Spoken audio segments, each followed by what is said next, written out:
সকাল বন্ধুরা, কেমন আছো সবাই? আশা করি ভালো আছো, আর আমিও ভালো আছি। তো আজ সকাল সকাল দেখো জামা কাপড়গুলো মেলতে চলে আসলাম। আসলে এগুলো কালকে রাত্রের জামা কাপড়। আর জামা কাপড়গুলো না একটু লেটে স্নান করা হয়েছিল, যার জন্য ভিজেছিল। তো এগুলোকে এখন আমি মেলে দিচ্ছি। আর দেখো আমার কিন্তু কম বেশি কাজ হয়ে গেছে, শুধু উনানটা লেপতে বাকি আছে। আর ওই যে দুয়ারটা, তো এই যে উনানটা লেপতে চলে আসলাম। তো এসে দেখছি কি মাঠে টিয়া বসেছে। আজকে একটু মেঘলা মেঘলা আকাশটা, তো মাঠে টিয়া বসেছে বলে আমি এবার ওই যে দড়ি ধরে টান দিচ্ছি। আসলে ওই দড়ির মাথায় না একটা টিন বাঁধা আছে, ওটা নড়লে টিয়াগুলো উঠে চলে যায়। তো আমি ওটা ধরে ধরে নাড়া দিচ্ছি, আর টিয়াগুলো উঠে চলে গেছে। আর তারপরে এসে আমি এই যে উনানটাকে খুব ভালো করে লেপে নিচ্ছি। আর একই কাজ প্রতিদিন, দেখো একই কাজ করতে করতে না বোর হয়ে যেতে হয়। তো কি করব বলো, এটা তো মেয়েদের ধর্ম, মানে একই কাজ প্রতিদিন করতেই হবে, একই বাসন বারবার ধুতেই হবে। তো এটা তো আমাদের ডিউটি পুরো। তো যাই হোক, দেখো একই জিনিস তো করতেই হবে। তো কি করব, এই যে উনানটা লেপে নিলাম। আর উনানটা না এই যে প্রতিদিনই ধুলো হয়ে যায়, তাই পুরোটাই না লেপলে নিচে না বসা যায় না। পুরো উনানটা লেপে দিলে ধুলোটা একটু কম হয়। তো দেখো আমার কিন্তু লেপা প্রায় হয়ে এসেছে। তো আমি এই যে উনানটা লেপা কমপ্লিট করে নিলাম। তারপরে দেখো এই যে পাম্পটা চালিয়ে, আজকে জল আসেনি টাইম কলে, তো বাসনগুলো কিন্তু আমি ধুয়ে নিয়েছি। আর এই হাঁড়িটা বাকি ছিল, তো এটা এখন আমি ধুয়ে নিচ্ছি। মাজা হয়ে গেছে, এই যে ধুয়ে নিলাম। এখন ভাত বসাতে যেতে হবে। তো এই যে ধুয়ে নিলাম, তারপরে আবার দোকানে যেতে হবে। জানোই তো সকালে সব কাজ দেখাতে পারি না, কি করব বলো। যে এই যে ক্যামেরা ধরতে গেলে সব মানে লেট হয়ে যায়। দোকানে যেতে হবে যেহেতু, তার জন্য আর ক্যামেরাটা ঠিকঠাক ধরতে পারি না। তো যা পারি, মানে যতটা পারি ততটা ভিডিওই আমি করতে পারি।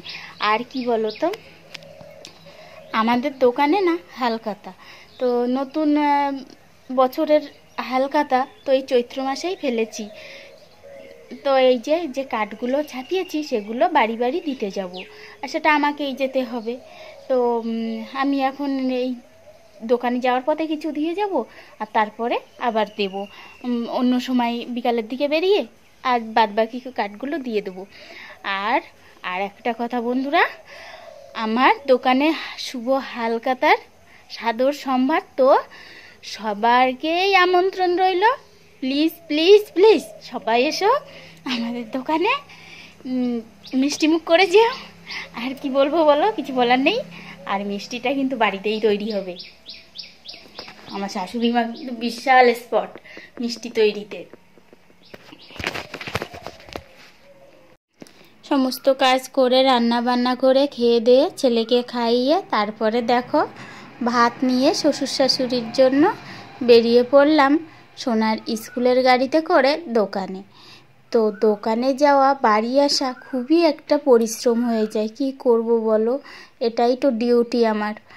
তো দোকানে এসে দেখি শাশুড়ি মা না পিছন থেকে ওই যে কাঁকড়া ধরছিল। ওই যে বলছিলাম না, এটা কিন্তু আমাদের সেই সুন্দরবনের জঙ্গলটা কেটে কেটে আসল মানে আশেপাশে বসতি হয়ে গেছে, আর শুধু যে মাঝখানে ড্রেনটা ছিল হালকা করে রেখে দিয়েছে। তো তার ভিতরেই এত কাঁকড়া পাওয়া যায়। আসলে ওটা জোয়ার ভাটা খেলে, ওই ড্রেনটায় এখনও জোয়ার ভাটা খেলে। তো ওখান থেকেই কাঁকড়াগুলো ধরা হয়, ওখান থেকেই সবাই কাঁকড়া ধরে কম বেশি।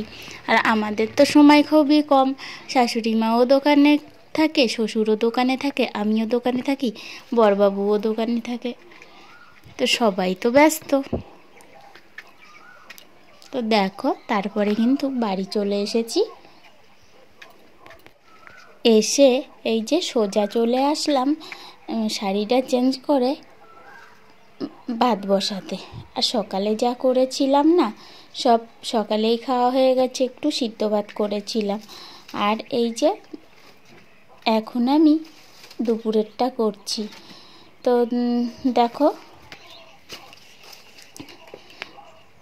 উনানে ভালো করে কাঠ দিয়ে আমি ভাতটাকে বসিয়ে দিলাম। এখন মাছ ধরতে যেতে হবে আবার, তো কাটা দিয়েছি। আর একটু জল নেই, এসে দেখি তো একটু জলটাও কল থেকে নিয়ে আসতে যেতে হবে। বহুত কাজ পড়েই থাকে, তো সেগুলো বাড়ি এসে করতে হয়। তো দেখো জল নিয়ে চলে আসলাম। আর খুবই কষ্ট হচ্ছে, গরমেতে পারছি না মোটে, প্রচুর গরম পড়েছে আর সেই রকম রোদ্দুর।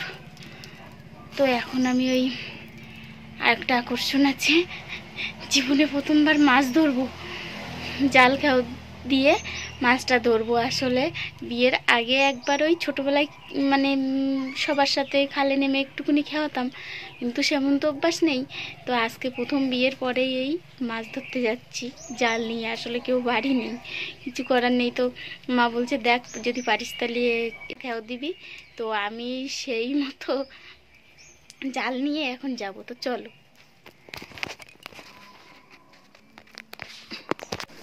তো দেখো এই যে জাল নিয়ে বেরিয়ে পড়েছি মাছ ধরতে। জানি না মাছ পড়বে না অন্য কিছু পড়বে।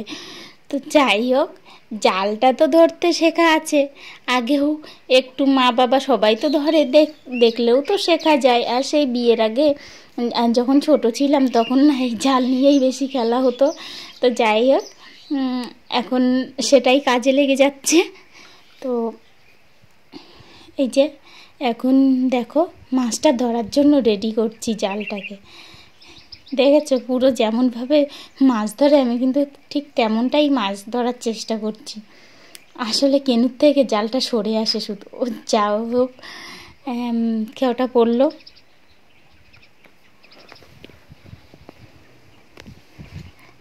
দেখো প্রথম খেয়ে না বেঁধে গেছে, একটা তো মাছের আগাও পড়লো না। তো দ্বিতীয়বার আবারও একটা দিলাম, তো সেটাও কিছু পড়লো না।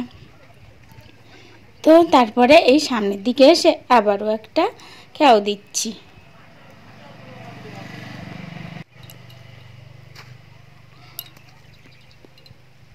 এবারটা না দেখো জালটা কতটা জড়িয়ে পড়ে গেছে। তো যাই হোক খেয়াটা ভালো উঠলো না, জালটা আমি তুলে নিয়েছি। দ্বিতীয়বার আবার একটা দিয়েছি, এটাই না মনে হচ্ছে মাছ পড়েছে। আমি টানতে টানতেই বুঝতে পারছি, ওই যে দেখছো একটা সিলভার কাপ পড়েছে। তো দেখো জাল টাল ছেড়ে দিয়ে আমি আগে মাছটাকেই তুলছি। তো দেখি মাছটা বেশ বড়ই মাছ পড়েছে, কম করে 1 কেজি তো হবেই, 1 কেজির বেশি হবে। তো যাই হোক দেখাচ্ছে ছোট, কিন্তু 1 কেজির বেশি আছে মাছটা। ভিডিওই একটু কম কম লাগছে, কিন্তু 1 কেজির বেশি আছে মাছটা। আর একটা তেলাপিয়া মাছ পড়েছে। তো তেলাপিয়া মাছটা ধরতে যা চলে গেল। তো যাই হোক জালটা এখন ধুয়ে রোদ্দুরি দিয়ে দেবো। আর দেখো আমি কি মাছটা, এই যে কত বড় একটা সিলভার কাপ পেয়েছি, দেখেই বুঝতে পারছো। তো এটাকে এখন নিয়ে রান্না করব আর কেটে নেব। আর সাথে এই যে একটু কাঁকড়া আছে, এই কাঁকড়া দিয়ে রান্না করব কচু দিয়ে, আর ওটা রান্না করব। সব সময় তো টক খাওয়া হয়, তো আজকে একটু অন্য রকম করব। তো এখন ওগুলোকে কেটে নেব। ফোনটায় চার্জ নেই, ফোনটা চার্জে বসিয়ে দিয়ে ওগুলোকে কেটে নেব, তারপরে আবার রান্না করব। তারপরে তো এখন দেখো এই যে রান্না হয়ে গেছে মাছের তরকারি। আর এই যে কিছুটা মাছ ভাজা রেখেছি, আর কিছু আমের ভাজা করেছি। আর এই যে তরকারিটা, কাঁকড়ার তরকারিটা বসানো আছে। তো সব শেষে এই যে বিকালে আবার আমার ডিউটি বেরিয়ে পড়লাম কাজে। তো বন্ধুরা অবশ্যই কমেন্ট করে জানাবেন ভিডিওটা কেমন লাগলো। ভালো লাগলে অবশ্যই লাইক কমেন্ট সাবস্ক্রাইব করে দেবে। তো বাই, আজকের মতো এই পর্যন্ত। আবার কালকে একটা নতুন ভিডিও নিয়ে